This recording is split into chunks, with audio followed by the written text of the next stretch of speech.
Yes, instead of using timing alone to identify when your next good target may appear, you can also use round counting. Round calculation is another way of studying the game. Instead of asking, how many minutes have passed since the last good multiplier, you can ask, how many rounds have happened since the last good multiplier? For example, you can observe the number of rounds happening within a certain period and use that information to understand the current game flow. But there's one important challenge you need to understand. Sometimes, the game gives us medium rounds for a while, with only a few very small rounds.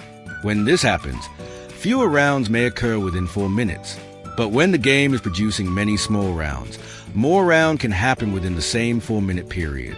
So, you cannot simply say, after a certain number of rounds, the good multiplier must appear. You first need to observe what type of rounds are being produced.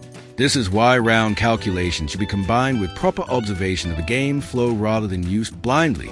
Before I continue with the full explanation, please take a short moment to subscribe to the channel and share this video with someone who wants to learn how to analyze aviator patterns.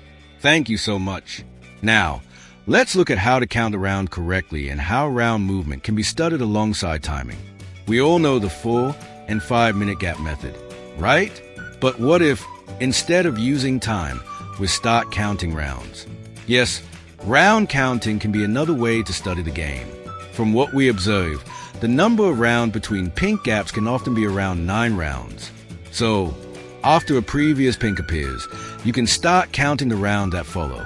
For example, if you reach around 9 rounds, you can begin paying close attention to the next rounds, such as rounds 9, 10, 11, 12, or 13, because this is a range where you may start watching for the next pink or strong purple.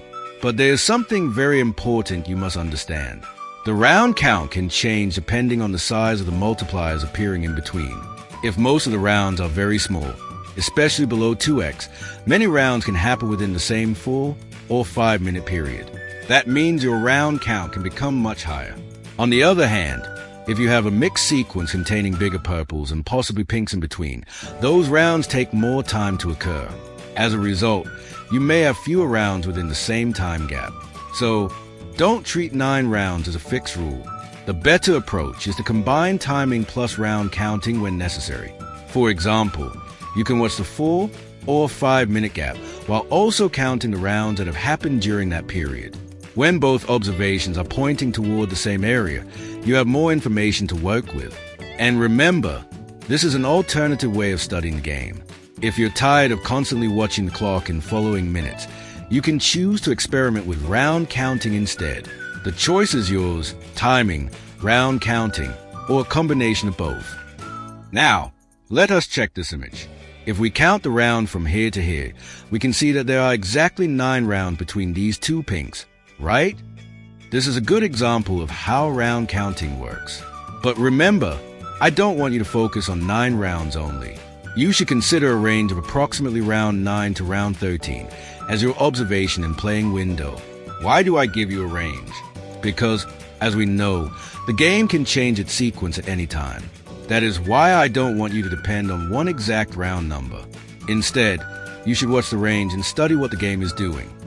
So, if the previous pink was followed by 9 rounds, you begin paying attention as you approach round 9, and continue observing through round 10, 11, 12, and 13.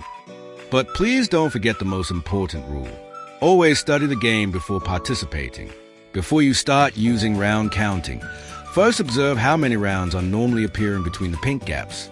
Are you seeing approximately 9 rounds? Are you seeing more? Are you seeing fewer? You need to understand the current game flow first, because this game can be unpredictable.